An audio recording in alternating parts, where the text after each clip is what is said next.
Madhav, Vedas from Jantar Mantar. Madhav, more and more people are coming out in support of Anna.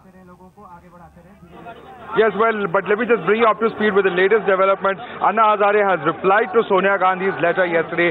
Yesterday, Sonia Gandhi had written to Anna Hazare saying that there is an urgent necessity for combating graft and corruption in public life, and that the law on these matters must be effective and deliver the desired results.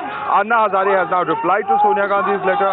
What he has said is that he wishes to bring to notice that the subcommittee of the NAC, or the National Advisory Council, of which Sonia Gandhi is the chairperson, it had agreed really with the broad content of the Jan Lokpal bill, barring two issues after extensive discussions on April 4th of this year.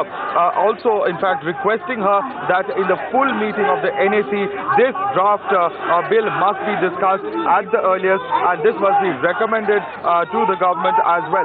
That is what Anna Hazare has requested Sonia Gandhi to do, to discuss, in fact, the draft Jan Lokpal bill at the full council of the NAC, and also, in fact, even writing to the Prime Minister, giving him a brief of exactly what the talks were held yesterday with Kapil Sibal, saying that there are two crucial issues that are left, that the fact that the chairperson of the panel should be a non-political person, and I'm quoting from this, it could be, despite an outcry for me to be chairperson, I'm not interested in holding any position. That's what Anna Hazare says. He's proposed the names of Justice J.S. Verma or Justice Santosh Hegde to be made chairperson of this panel. So really, this is becoming very clear that as far as this panel is concerned, the names of two former Supreme Court judges and one Chief Justice of India also being proposed by Anna Hazare to head that panel. And secondly, of course, the crucial issue of notification. That is really what is being discussed at this point of time.